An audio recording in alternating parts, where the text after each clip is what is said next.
we are going to remove and replace some of the power cables in our computer.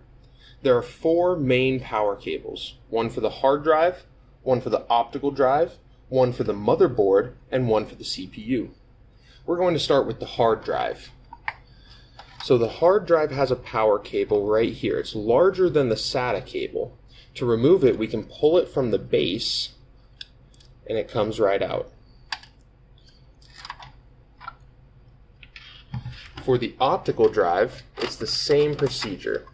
But on the optical drive, the power cable is actually smaller than the SATA cable. So we can grab it from the base and pull it straight back. For both the optical drive and the hard drive, we can notice here in the plugs that the notch is actually in an L shape, which means these power plugs will only plug in one direction. Now for the motherboard, we have a power cable that we call a 24-pin. This has a clip on it that holds it into place. So we want to push the clip in and then pull the cable straight up.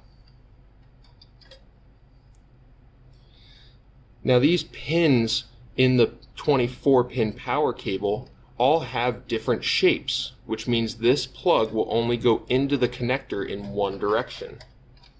The CPU power cable is right over here, and just like the 24-pin, it also has a clip that we must push in before we pull it up. And similarly, each pin on here is a different shape as well, so it will only go into the connector in one direction. Now to replace the CPU power cable, we line up the clip and we can push it straight in until it clicks. And the same goes for the 24-pin motherboard power cable. For the optical drive, we want to make sure the L-shaped notch on the power cable is lined up correctly with the connector, and we can push it right back in.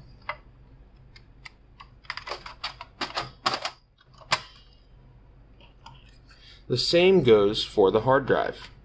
So we line up the L-shaped connector with the hard drive connection here, and we can push it right on in.